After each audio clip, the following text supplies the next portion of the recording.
Assalamualaikum warahmatullahi wabarakatuh. Alhamdulillahirabbil alamin. Kita masih bisa berjumpa lagi pada pertemuan yang keenam, yakni tentang torsi, momen inersia, dan momentum sudut.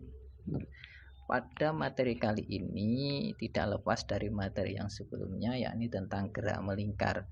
Ketika kita sudah paham tentang gerak melingkar, maka untuk mempelajari materi yang keenam ini akan lebih mudah, ya. Akan tetapi ketika kita belum paham tentang materi yang sebelumnya tentang gerak melingkar, maka kita akan sedikit kesulitan untuk mempelajari materi yang pada pertemuan kali ini. Oleh karena itu, saya harapkan bagi yang belum paham tentang materi yang kemarin segera dipelajari, kemudian belajar tentang materi yang akan kita bahas kali ini.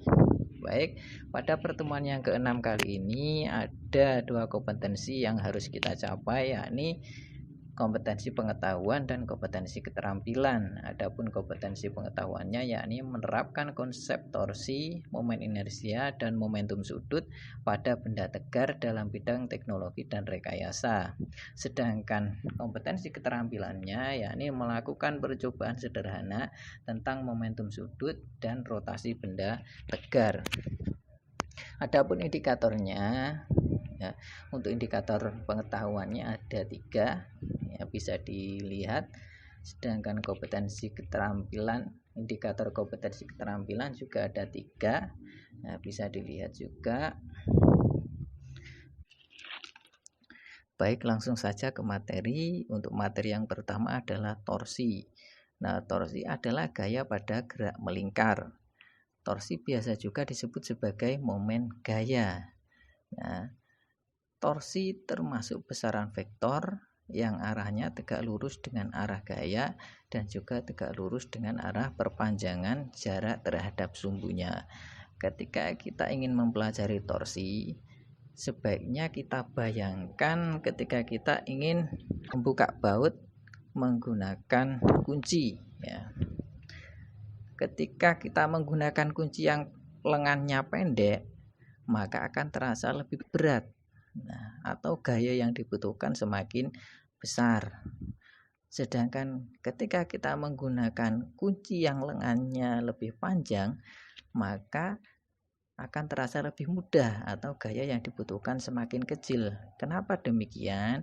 Karena kunci engkol yang lengannya pendek itu memiliki torsi yang lebih kecil daripada kunci yang memiliki lengan lebih panjang.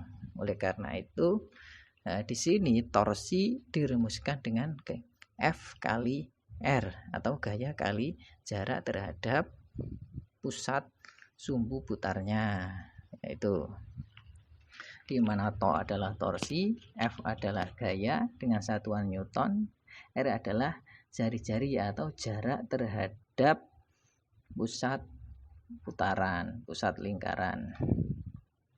Contoh, gagang pintu didorong dengan gaya 10 Newton menyebabkan pintu terbuka.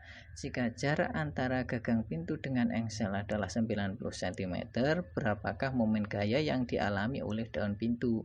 Jawaban diketahui gaya 10 Newton, R 90 cm, 90 cm jadikan meter, yakni 0,9, sehingga torsinya sama dengan F kali R.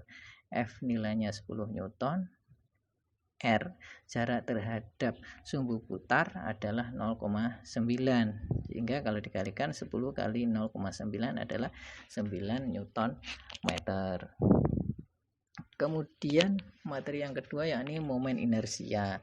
Momen inersia adalah massa pada benda yang bergerak melingkar, di mana nilainya dipengaruhi oleh jarak terhadap sumbu putar. Momen inersia bisa juga disebut sebagai kelembaman, yakni kecenderungan benda untuk mempertahankan keadaannya.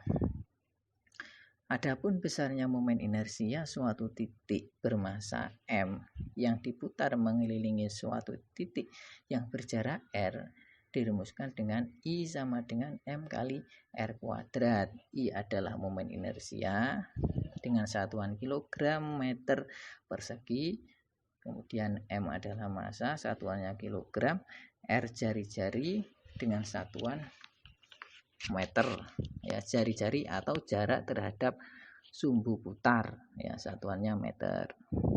Contoh soal, Ali berhasil mengail ikan bermassa 300 gram dengan alat pancingnya. Jika panjang alat pancing yang digunakan Ali 1,5 meter, besar momen inersia yang dikerahkan Ali untuk mengangkat ikan tersebut adalah,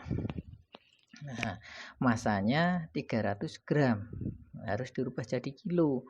300 gram adalah 0,3 kilogram. Sedangkan jarak terhadap sumbu putarnya adalah 1,5 meter, sehingga momen inersianya I sama dengan M kali R kuadrat, 0,3 kali 1,5 kuadrat, ya, sama dengan 0,3 kali 2,25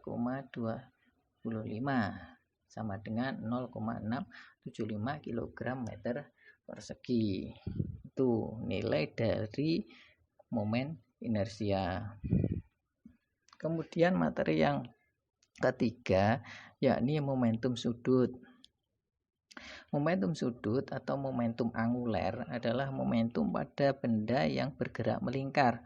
Nilai dari momentum sudut dipengaruhi oleh massa, jarak terhadap sumbu putar, dan juga kecepatan sudut. Adapun besarnya momentum sudut dirumuskan dengan L sama dengan I kali omega. L adalah momentum sudut, I adalah momen inersia, omega adalah kecepatan sudut, di mana kecepatan sudut satuannya adalah radian per sekon. Contoh soal, sebuah silinder tipis berongga dengan diameter 120 cm dan massa 20 kg berotasi dengan pusat sumbunya di tengah lingkaran silinder. Jika kecepatan sudutnya 120 rad per sekon, hitunglah momentum sudutnya. Jawabannya diketahui R atau jari-jari dari silinder adalah setengah kali diameter. Nah, di situ diameternya 120 cm, berarti jari-jarinya adalah setengah kali 120 cm, berarti 60 cm. 60 cm itu adalah 0,6 meter. Kemudian massa. Massa di sini 20 kg, sudah jelas. Kemudian kecepatan sudutnya 120 radian per sekon, berarti tinggal kita masukkan. Pertama kita cari dulu nilai dari I, dimana I sama dengan M kali R kuadrat, masanya 20 kg, R nya adalah 0,6, ya, sehingga kalau dikuadratkan jadi 0,36. 20 kali 0,36 sama dengan 7,2 kg meter persegi. Kemudian L, momentum sudut atau momentum anguler sama dengan I kali omega. I adalah momen inersia, nilainya di atas itu 7,2 dikali omega 120. Ketika dikalikan maka nilainya adalah 864 kg meter persegi per sekon. Baik, itu materi dari saya, kurang lebihnya mohon maaf. Sampai bertemu pada pertemuan berikutnya. Assalamualaikum warahmatullahi wabarakatuh.